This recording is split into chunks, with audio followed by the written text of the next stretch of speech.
Hello, I'm Sebastian. Welcome to 9 Trees podcast. Today, I will summarize and review the book. Eat to Beat Disease by physician-scientist William W. Lee, MD, presents a food-first framework for supporting the body's built-in defense systems. Drawing on research from biomedicine and nutrition science, the book argues that everyday dietary choices can influence key biological processes tied to chronic illness, including inflammation, immune function, blood vessel growth, and cellular repair.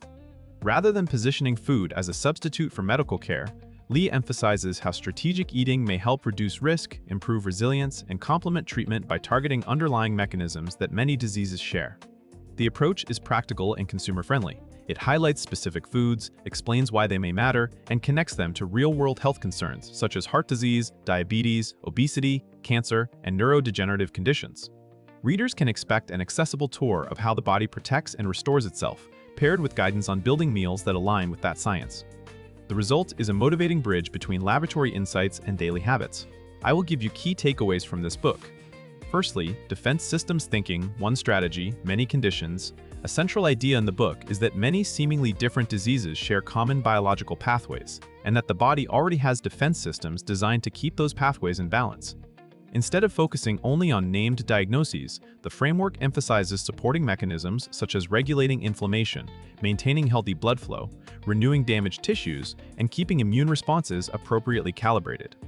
This orientation can be empowering because it shifts attention from fear of individual conditions to actionable daily support of resilience. The book connects this concept to modern chronic disease patterns, where lifestyle and environment can overwhelm normal protective processes over time. It also clarifies that the goal is not perfection or extreme restriction, but consistent choices that nudge biology in a healthier direction. By describing disease as a process rather than an event, the book encourages readers to think in terms of risk reduction and long-term trajectory. This systems view also makes room for personalized experimentation.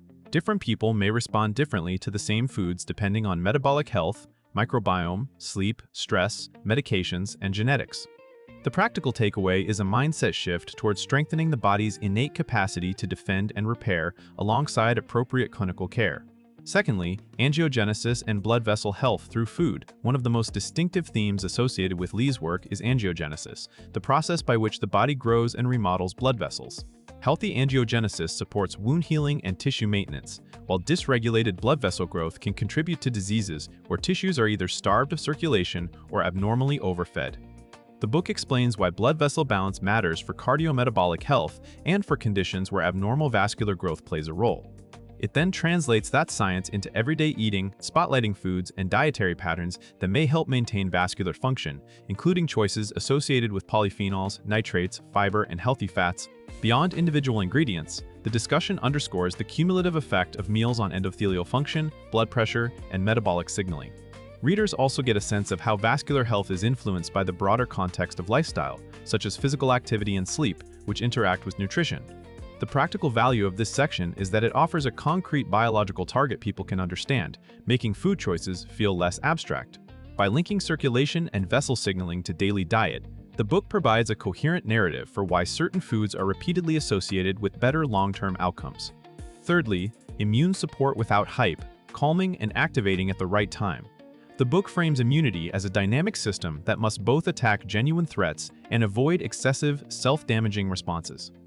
Rather than treating immune health as simply boosting defenses, it emphasizes balance, supporting surveillance against infections and abnormal cells, while reducing chronic low-grade inflammation that can drive long-term disease. This perspective aligns with contemporary understanding that metabolic health, gut health, and inflammatory signaling are intertwined. Food enters the story as a steady input that can shape immune cell behavior through nutrients, phytochemicals, and effects on the microbiome. The text highlights how certain dietary patterns may be linked with improved immune readiness and healthier inflammatory profiles, especially diets rich in plant diversity, fiber, and minimally processed ingredients. It also recognizes that immune needs can differ depending on age, stress load, sleep quality, and existing conditions, which makes one-size rules unreliable. A useful practical message is that immune-supporting eating is often the same as heart and brain-supporting eating, because many pathways overlap. By presenting immunity as a system to tune rather than an enemy to fight, the book helps readers avoid extreme claims and focus on habits that are sustainable, evidence-oriented, and compatible with medical guidance. Fourthly, metabolism, microbiome, and inflammation, the daily feedback loop. Another major topic is the way metabolism, gut microbes, and inflammation interact in a feedback loop that can either protect health or push the body toward chronic disease. The book explains that metabolic dysfunction is not only about weight, but also about how the body handles glucose, lipids, and energy storage, and how those processes influence hormones and inflammatory mediators.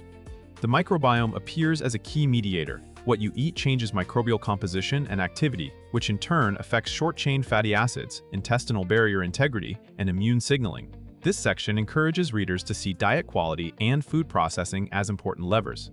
Highly processed, low-fiber eating patterns can make it easier for inflammation and insulin resistance to build, while fiber-rich, plant-forward eating patterns are commonly associated with better metabolic markers and gut-derived signaling.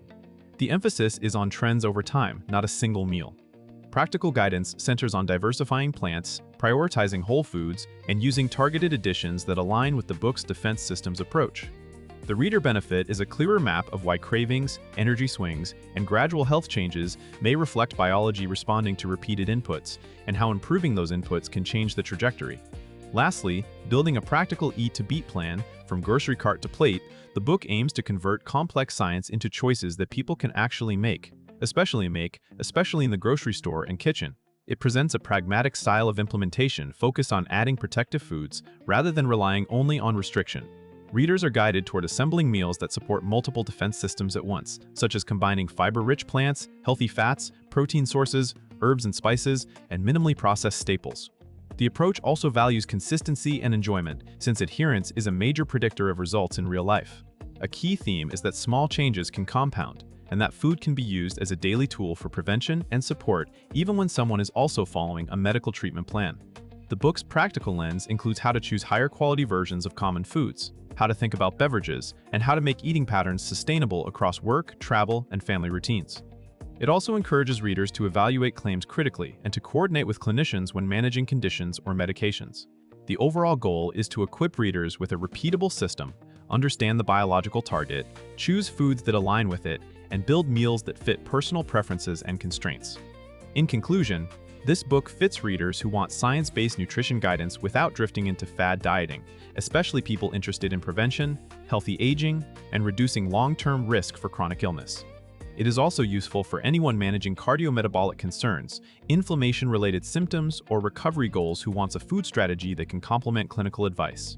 The benefit comes from its mechanism-focused lens, by explaining how blood vessel regulation, immune balance, microbiome signaling, and tissue repair connect to everyday foods. It gives readers a clearer reason to change habits and a way to prioritize what matters most. That clarity can translate into better grocery decisions, more consistent meal routines, and a stronger sense of control over health trajectory. Compared with similar nutrition books that rely mainly on rules, elimination lists, or single nutrient claims, this one stands out for organizing food choices around shared biological pathways across many diseases. It also avoids framing food as a miracle cure, which makes the message more credible and easier to integrate with medical care. If you are looking for a grounded, motivating guide that links modern biomedical research to actionable eating, it is a worthwhile purchase. If you would like to support William W. Lee, MD, you can buy the book through the Amazon link I've provided in the podcast description. After reading the book, please let me know what you think and share your thoughts. See you around.